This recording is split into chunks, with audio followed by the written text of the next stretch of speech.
Ya, ini persoalan political gambling ya. Iya, Bagaimana beliau harus bergambling di sini tentang politik.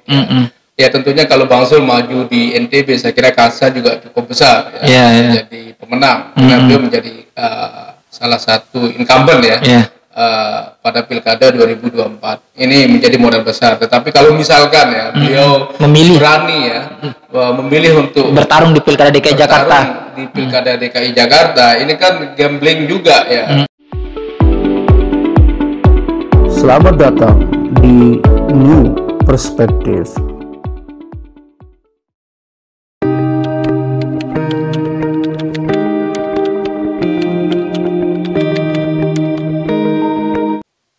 Ya, berjumpa lagi di New Perspective. Assalamualaikum warahmatullahi wabarakatuh.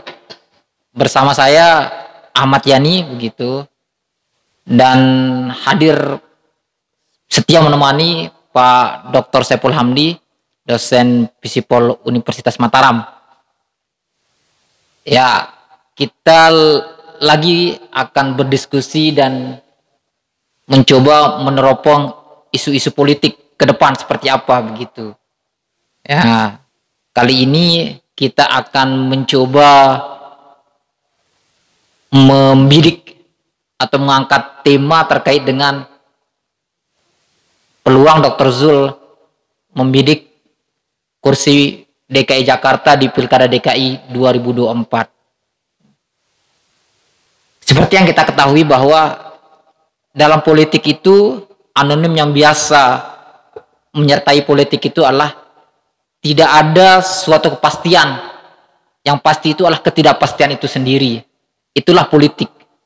Tidak ada sesuatu yang pasti di politik itu, tetapi yang pasti adalah ketidakpastian itu sendiri.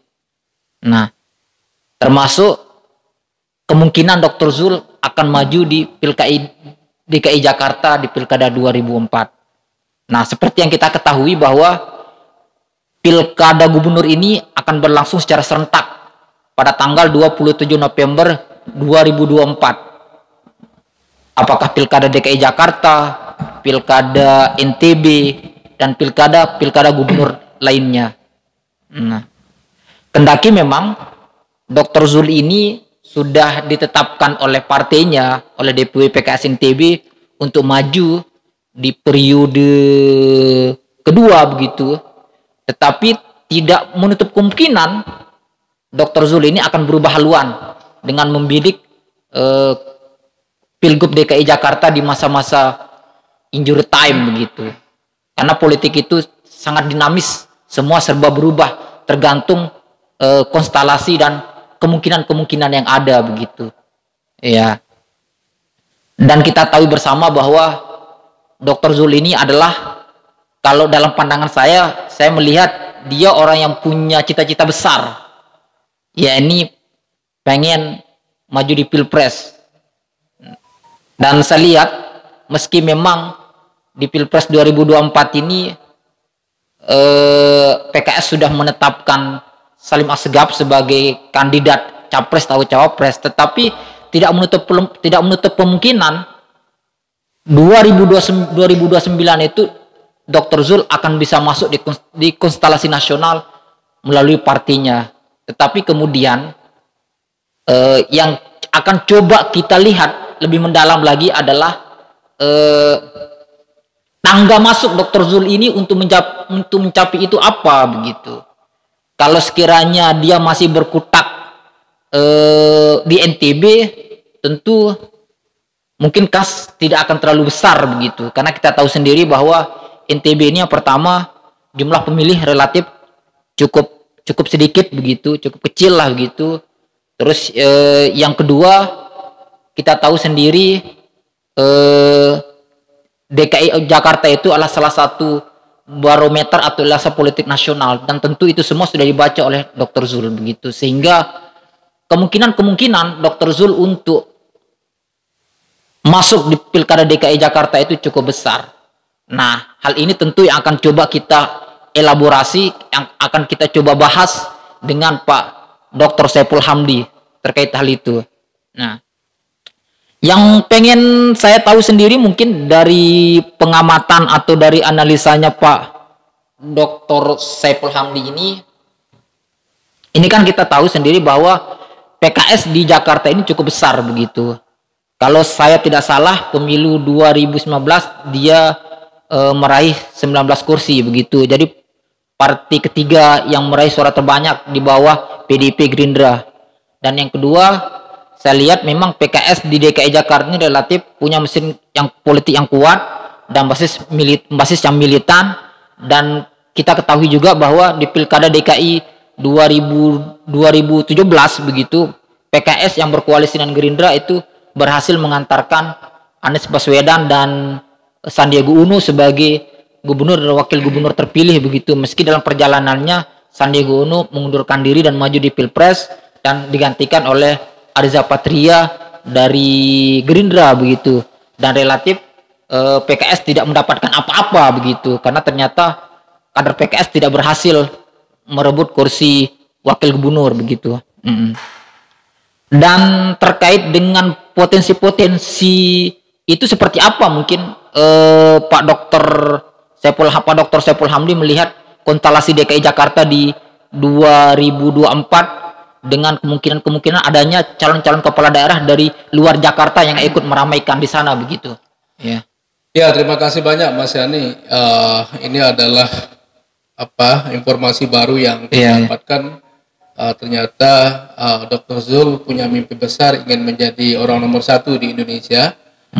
Bahkan di 2024 ini beliau ingin ikut berkontestasi di Pilkada DKI Jakarta, yaitu yang kita dengar baru-baru ini. Kemarin mungkin sekitar 1 bulan yang lalu saya membaca beberapa grup WA ya, Pembang Dr. Zul disondingkan sebagai calon presiden. Gitu. Saya kepikiran waktu itu bahwa apakah ini tidak terlalu ambisius begitu kan? Seorang gubernur yang katakanlah baru menjabat 1 periode ingin mencoba tampil di kontestasi yang terakbar, yaitu pada kontestasi Pilpres. Tetapi Mas Andi, saya kira ini sebuah motivasi yang sangat bagus lah ya. Bagaimana anak-anak di daerah ya, kita ini kan termasuk daerah, kalau dulu kan namanya Sunda Kecil ya, NTB, Bali, kemudian NTT, yang sangat jauh dari pusat. Tetapi jangan diremehkan bahwa kita punya SDM yang unggul sebenarnya. Kita punya nama-nama besar yang sudah melanglang buana di ajang nasional ya. Ada ya, termasuk salah satunya Bang Zul, kemudian ada Bang Fahri Hamzah, ada almarhum Harun Ar-Rasyid yang pernah menjabat sebagai wakil gubernur DKI Jakarta periode 1998 sampai tahun 2003. Kemudian ada hakim Mahkamah Konstitusi. Artinya ini menunjukkan bahwa NTB itu tidak pernah kekurangan SDM, ya, tidak pernah kekurangan tokoh. Cuman sayangnya kita belum punya kesempatan untuk menampilkan kader-kader terbaik kita di pentas nasional. Cuman yang menarik begini Mas Ani, kalau misalkan Bang Zul maju di Pilkada DKI ya, memang salah satu pintu masuk untuk menjadi orang nomor 1 di di Indonesia ini adalah ikut berkontestasi di Pilkada DKI. Makanya kenapa kemudian kemarin muncul istilah Pilkada Rasa Pilpres. Pilkada Rasa Pilpres, Bang Ahok ya. Ahok dan Jokowi, Jokowi Ahok. Ya, ketika Ahok menggantikan Jokowi menjadi gubernur, dan seandainya Ahok jadi, mungkin satu step lagi dia akan menjadi calon presiden.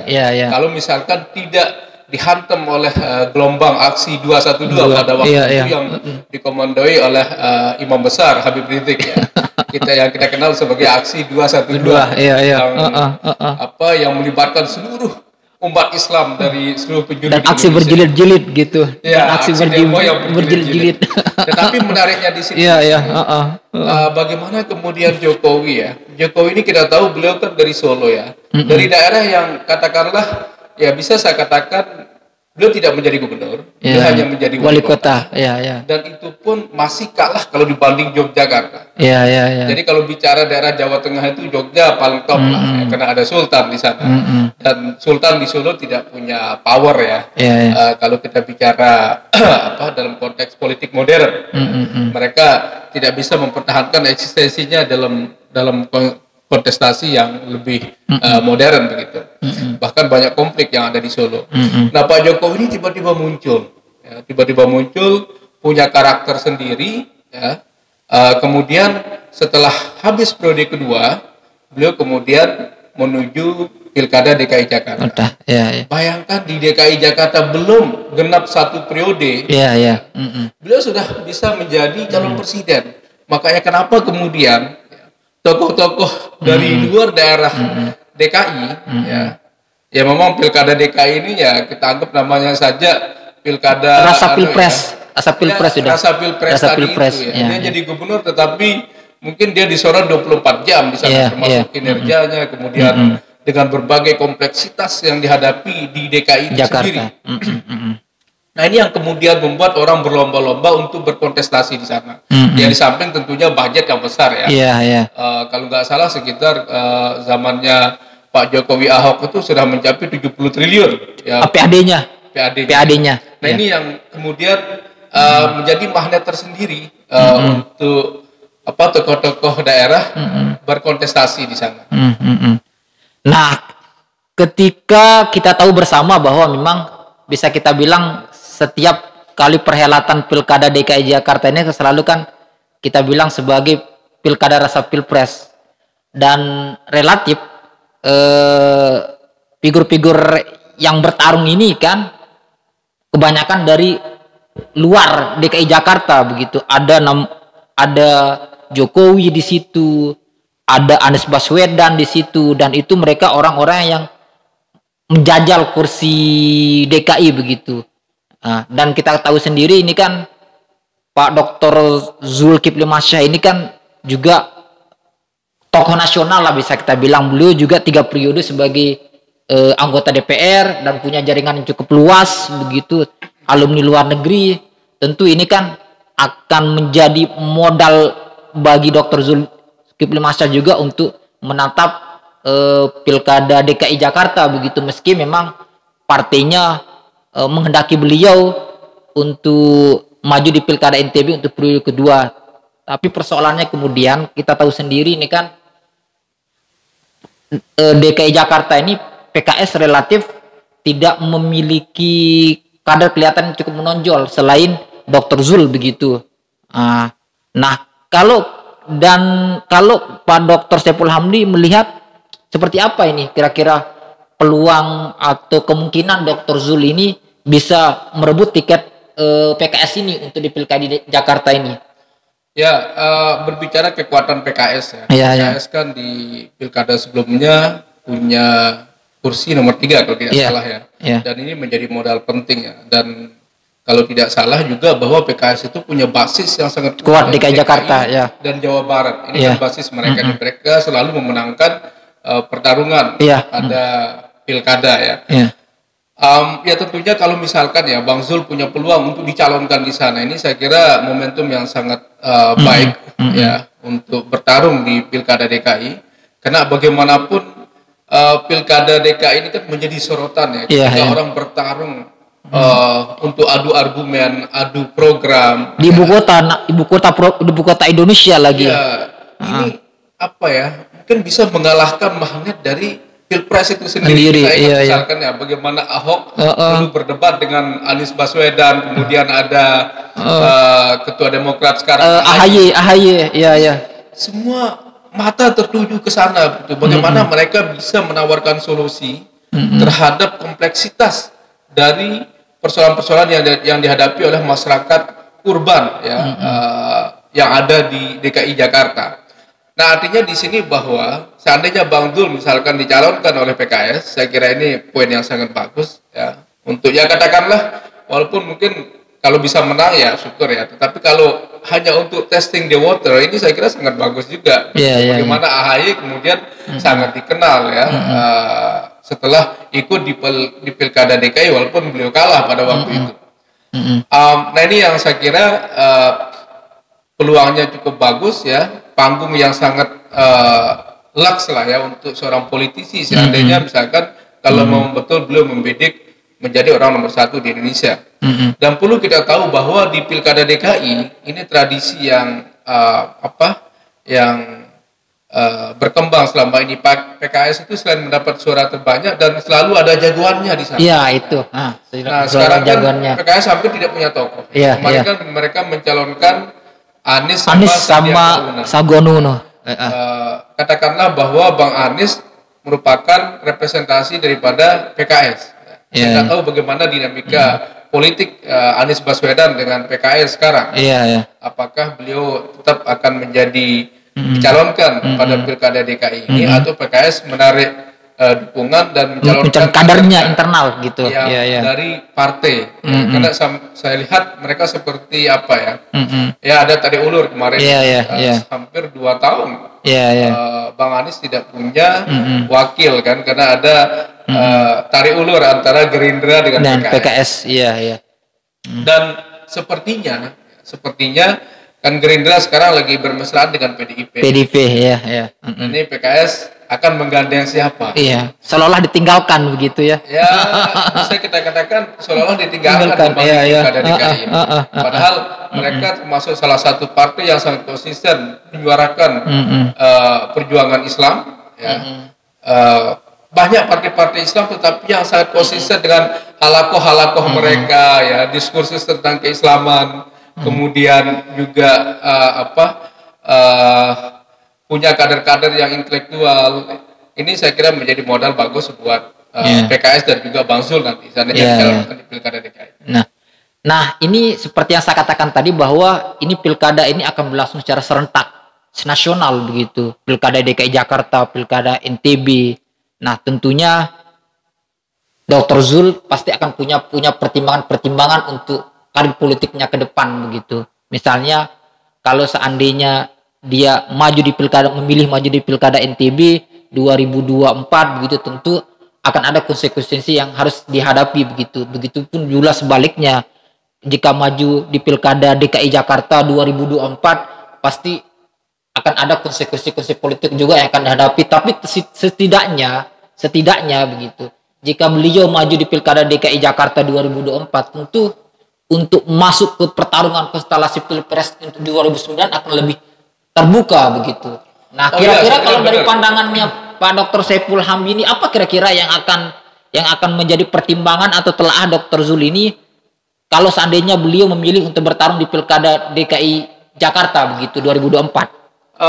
Ini persoalan political gambling ya. Bagaimana beliau harus bergambling di sini tentang politik. Ya tentunya kalau Bang Zul maju di NTB saya kira kasa juga cukup besar menjadi pemenang karena beliau menjadi salah satu incumbent pada Pilkada 2024. Ini menjadi modal besar. Tetapi kalau misalkan beliau berani memilih untuk bertarung di Pilkada DKI Jakarta. Di Pilkada DKI Jakarta ini kan gambling juga ya. Tadi sudah kita bahas bagaimana mesin politik PKS berjalan, kemudian ada modal-modal sosial yang beliau miliki sosial kapital termasuk jaringan tidak hanya di partai tetapi juga di luar itu kita tahu kan Jakarta ini juga basis teman-teman kita yang dari Bima, Sumbawa cukup banyak juga jaringan yang sangat kuat di situ. Belum lagi kita bicara orang Lombok walaupun kita minoritas tetapi setidaknya bahwa kita punya perkumpulan di sana. Nah ini saya kira modal-modal yang bisa diandalkan oleh Dr. Zul kalau bicara jaringan. Cuman begini Mas Hani, kenapa saya katakan gambling tadi? Karena kan Pilkada DKI Jakarta ini kalau kita bicara survei ini pasti sangat ketat nanti. Pertarungannya misalkan PDIP mencalonkan Risma, pasti otomatis dia akan kalau saya lihat petanya mencalonkan Risma. Bahkan ada lagi suara yang ingin mencalonkan Gibran yang baru aja jadi wali kota Solo. Karena Indonesia ini terlihat selalu senang dengan euforia politik. Kalau ada tokoh baru yang muncul yang hangat dibicarakan pasti orang senang. Itu kan cuma akan ditawarkan begitu political behavior masyarakat kita seperti itu. Ketika misalkan ada tokoh baru yang dianggap hangat gitu ya, misalkan kayak Gibran sekarang, dianggap punya karisma, punya nama gitu ya, dan udah digadang-gadang nih, udah jadi calon Gubernur DKI Jakarta, belum ada statement. Nah, cuman yang saya perhatikan mungkin kemungkinan besar ya, kayaknya Ibu Risma yang sudah secara tersirat sudah mulai menyatakan siap bertarung di Pilkada DKI. Karena Bu Risma kemarin kan sudah banyak terjun ke lapangan ya. Beliau mendekati kelompok-kelompok yang pengemis, pengamen yang kemudian di ini. Nah, artinya bahwa ketika Bang Zul mengambil posisi untuk bertarung di DKI ini kan saya kira ya harus berani ya bertarung dengan orang-orang top di sana begitu. Belum tentu juga mungkin bisa jadi Basuki Cahayapurnama, Ahok masih penasaran kan, bisa jadi akan bertarung lagi. Iya. Ketika Anies kemudian banyak orang yang tidak puas dengan kinerja beliau, ya terlepaslah dari kontroversi atau dari sudut pandang masing-masingnya. Nah, ini yang saya baca. Artinya bahwa Dr. Zul harus berani gambling. Iya. Artinya memang kalau dari pandangan Pak Dokter ini, cita-cita besar untuk maju di Pilpres ini memang mesti ditempuh lewat DKI Jakarta begitu. Ya salah satunya. Salah satunya ya. Karena itu tangga yang sangat dekat. Sangat dekat begitu ya. Ya bisa saja misalkan sekarang kan Bang Zul punya modal partai lah. Ya, PKS lah. PKS. Jadi saya kira itu punya bergaining juga ya, misalkan beliau menjadi pengurus di DPP kemudian nanti suatu saat dicalonkan pada Pilpres 2029, saya kira ini modal yang sangat penting. Saya kira partai lah yang utama ya. Tetapi juga ketika bisa men-take over kekuasaan yang ada di DKI, ini saya kira modal yang sangat besar. Iya. Ya, jadi di sana kita bicara logistik, bicara jaringan. Bicara media, bagaimana kemudian 24 menyorot kinerja dari seorang gubernur gitu sama kayak Kapolda ya. Jadi Kapolda yang paling bergengsi ya Kapolda Metro Jaya yang ada di DKI Jakarta. Ya, cuman pertanyaan kita selama ini kan kalau melihat sejarahnya Jokowi kan dianggap cukup berhasil di Solo, dengan gaya kepemimpinan beliau yang sederhana, merakyat, orang nggak suka formal kan. Saya kira era deformalisasi itu yang mulai muncul sekarang. Orang capek dengan gaya pemimpin yang harus pakai jas berdasi, protokoler dan lain-lain. Orang lebih suka gaya Jokowi. Persoalan dia berhasil atau tidak ya masih debatable lah. Apakah Jokowi sudah berhasil memimpin 2 periode ini? Nah, modal Bang Zul apa di sini yang kita lihat ketika beliau misalkan meninggalkan NTB? Bisa saja jualan beliau misalkan Mandalika ya. Sebentar lagi ada momentum MotoGP Superbike ya, World Superbike. Ini saya kira 2 sport yang sangat digemari oleh anak-anak muda di dunia. Dan ini event internasional. Dan ini event internasional dari seluruh dunia. Kalau misalkan ini berhasil dilaksanakan ya, mudah-mudahan saja, karena pandemi ini kadang-kadang sulit untuk merealisasikan itu. Kemarin Malaysia sudah meng-cancel, kemudian Thailand juga, saya nggak tahu ya untuk tahun ini Mas Ali. Tahun kemarin ya Malaysia sudah meng-cancel. Nah tahun depan kalau misalkan NTB ini dijadikan sebagai tempat event MotoGP, saya kira sangat luar biasa. Ini modal yang bisa kita jual, yang bisa dijual oleh Bang Zul begitu. Kalau misalkan beliau nyalon di DKI Jakarta. Kita bicara dari sosok Dr. Zul sendiri kan memang kalau pengamatan saya memang beliau sosok gambling begitu. Ketika kita mengacu Pilkada NTB 2018, hampir tidak ada yang menjagokan Dr. Zul. Hampir tidak ada. Yang banyak dijagokan itu adalah Suhaili dan Ahyar. Tetapi seiring dengan dinamika politik yang ada begitu, ternyata Dr. Zul bisa membuktikan bahwa sayalah yang menjadi juaranya di Pilkada NTB 2024. Artinya dengan pengalaman itu yang dihadapi oleh Dr. Zul di NTB, itu sangat mungkin akan dipakai juga strategi-strategi itu untuk menang di PKI Jakarta. Terlebih memang di beberapa survei nasional nama Dr. Zul pun sudah muncul. Jadi ini kan akan menjadi modal yang cukup baik bagi beliau juga untuk menatap Pilkada DKI Jakarta begitu. Bagaimana Pak Hamdi melihatnya? Ya, politik ini kan nggak boleh kita baperan. Iya. Karena seperti kata Mas Yani tadi, politik ini bisa berubah setiap detik apa yang akan terjadi. Jadi nggak boleh kemudian misalkan kita merasa dihianati lalu kita baperan begitu. Artinya apa? Bahwa ketika Bang Zul ini mampu berhasil menjadi pemenang di Pilkada NTB 2018 dengan anggaplah pada waktu itu popularitas beliau belum begitu kuat. Ini kan sebuah poin yang luar biasa menurut saya. Ya, walaupun ya kita tidak menafikan kelompok-kelompok tim ses yang berada di belakang beliau ya. Punya andil yang besar lah begitu. Punya andil besar. Termasuk ada TGB, ada Bu Rohmi di sini kan sebagai pasangan beliau yang punya basis di Lombok Timur ya. Tetapi ya bagaimanapun Dr. Zul memenangkan pilkada itu. Dan kalau kita perhatikan pemerintahan beliau sekarang ini, pengamatan saya ini walaupun ada gesekan-gesekan, ada demo, tetapi tidak terlalu kuat saya lihat. Artinya cukup landai lah begitu ya, tenang. Jadi masyarakat kita mungkin merasa nyaman ya. Mungkin ada elit-elit yang gelisah, bisa saja ya kalau kebagian kekuasaan. Tapi saya lihat dari segi performance governingnya ya, cukup aman lah. Tidak ada terlalu gesekan-gesekan yang kuat di masyarakat. Artinya dia mampu mengakomodir semua elemen itulah begitu, sehingga relatif kondusif lah begitu. Saya lihat ya. Jadi beliau bisa merangkul semua orang. Kayak misalkan NW ya, kita bicara sedikit, mungkin melebar sedikit. Ada NW, ada NWDI sekarang. Bang Zul juga berhasil mendekati NW. Jangan dikira Mas Yani bahwa NW itu mendukung Dr. Zul. Kemarin adiknya di Sumbawa juga NW yang ada di Anjani mendeklarasikan mendukung. Dua NW ini mendukung.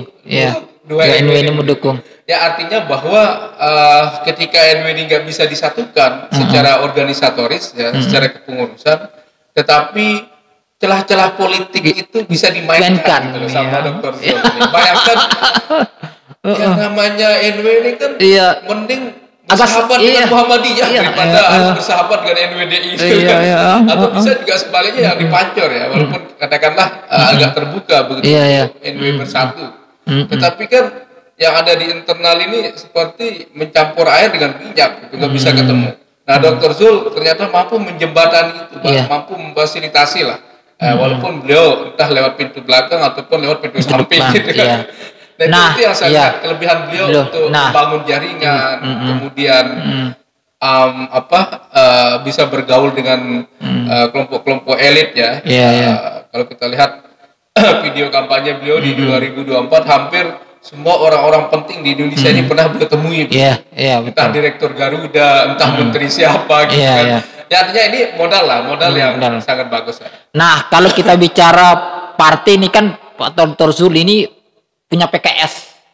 Nah, kita tahu kondisi saat ini memang PKS belum menentukan sikap lah untuk di Pilkada DKI Jakarta begitu. Siapa kader yang mau diusung, ataukah memang akan mengusung kembali Anies Baswedan begitu, meski memang hubungan PKS dengan Anies Baswedan masih pasang surut begitu. Tetapi di sisi lain yang bisa kita lihat bahwa ini kan Dr. Zul ini kalau bisa kita bilang dia mampu memainkan PKS itu, kalau kita lihat begitu.